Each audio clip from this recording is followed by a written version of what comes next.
I think the intent of parks by the people that designed them was for people to enjoy them. I'm looking around at the trees and the grass, I'm smelling the flowers, and that's plugging me back in with nature, helping me maintain a balance.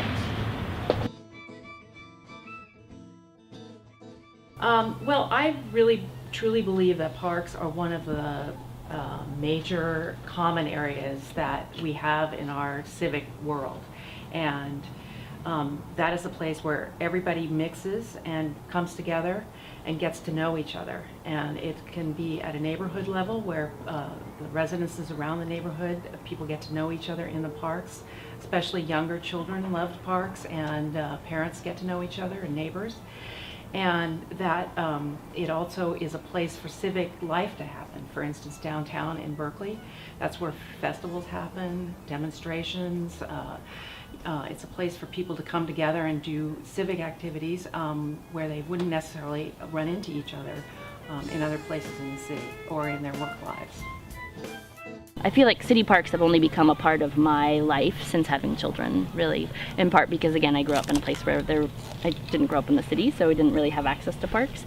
And as a 20-something-year-old, didn't use the park, city parks, so might have probably used parks more like kind of Tilden Park or state parks, I guess, state or national parks in my 20s, maybe, where I use city parks far more often than I use those larger, more distant parks.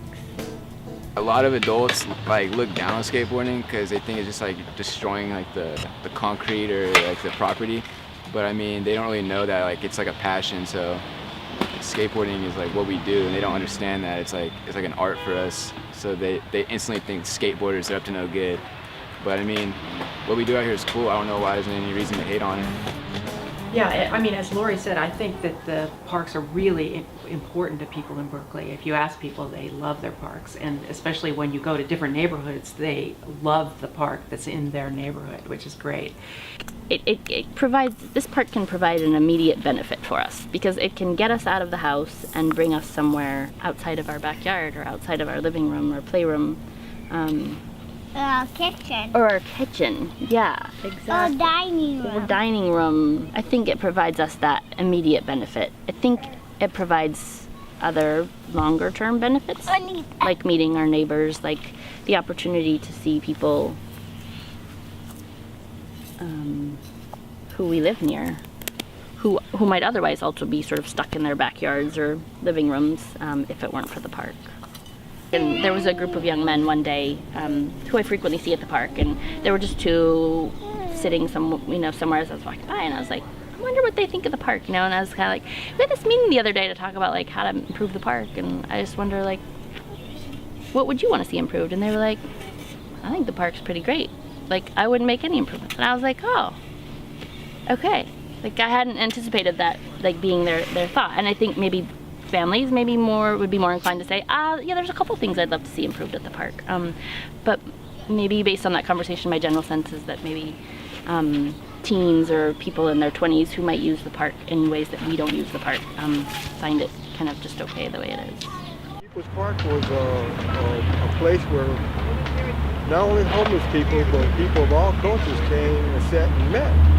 And they congregated, told stories, played instruments, sang, danced. It was a lot of fun. People's Park was designed as the title of the park. It belongs to the people.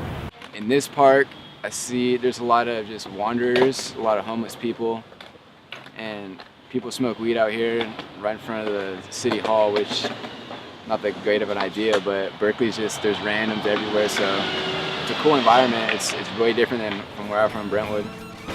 It's cool.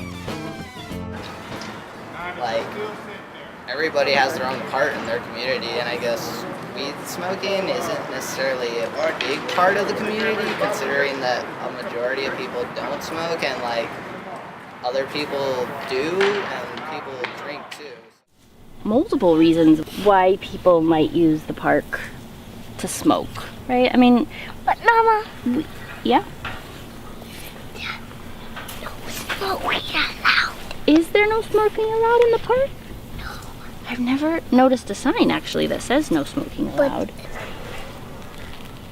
Yeah, there's one right there. Good eye, Kieran. There is a no smoking sign right here around the structure area. When my kids were growing up, parks were important, obviously, for them and consequently for me too. Recently, when I was elected, which was 9 years ago, I noticed when I would come to the back parking lot here at City Hall that there was a lot of marijuana smoke in the air. And sometimes it was really strong. And I kind of made note of it. And over the years, I began to realize that there were the same kids, same young people, hanging out in the park, either at their morning break, at lunch, before school, or after school. And I feel that the city of Berkeley makes a real effort to try and provide really good schools. And I think for the most part, for most kids, we have really good schools. But I don't think that you can get what you need out of that environment if you come to class stoned. No place to go without on runway number 9. I think that Big 707. parks could be a place to bring people together. I do have a sense that this park has helped me to meet people I wouldn't have otherwise been able to meet. I also have the sense in this park though that parks can also like make people feel more distant from each other. Like if you use the park in a different way than I do, then it's harder for us to connect because we see each other as like, oh, you use the park that way and oh, you use the park that way. And so like maybe it's just easy to assume that like we don't have anything in common, which like is not true because we're human beings, so we probably have a number of things in common. But in that sense, it makes me feel more distant from some people maybe who use the park regularly, but in other ways than I use it. No place to go without on runway number 9. I guess I feel like maybe there's a benefit of like letting my children be at the park and recognize that there are people here doing different things. You hit that nail right on the head.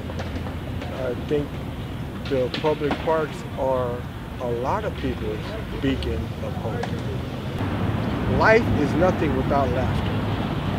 And public parks and open spaces are a source of maintaining that laughter.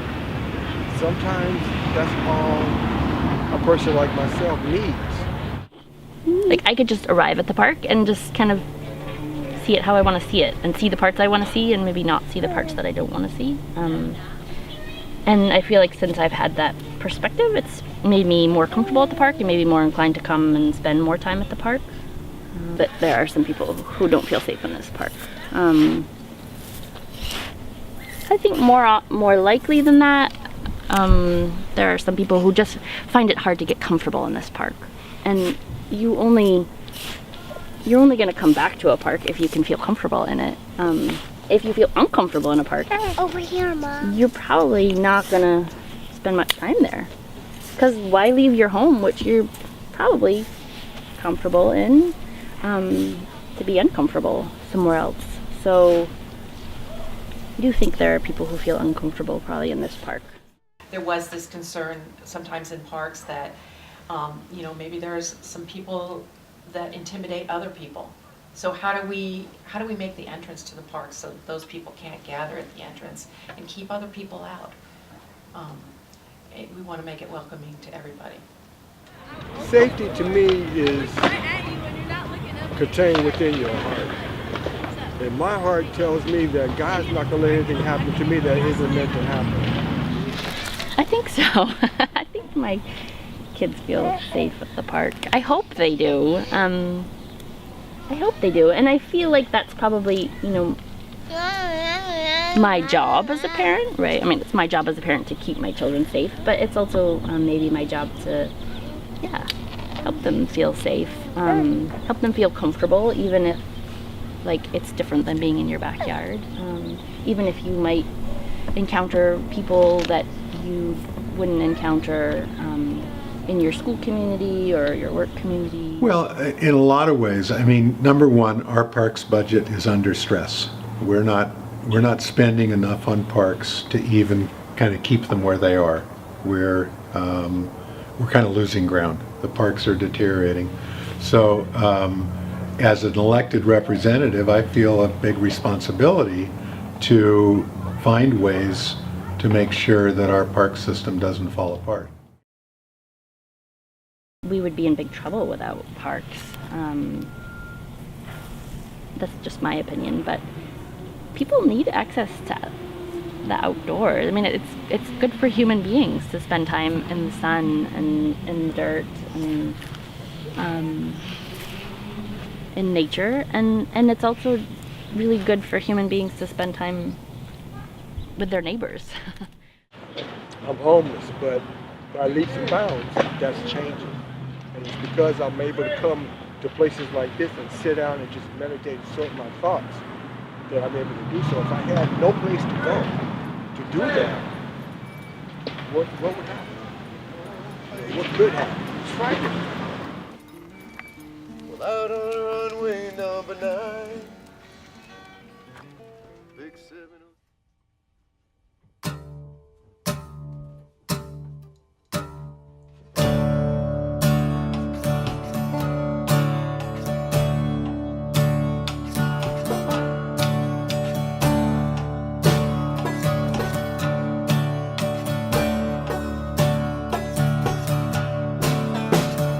Capture a sunset, essence Capulet, maintaining the Romeo, called upon terror show, sunlight through trees please, blindness on its knees, blessing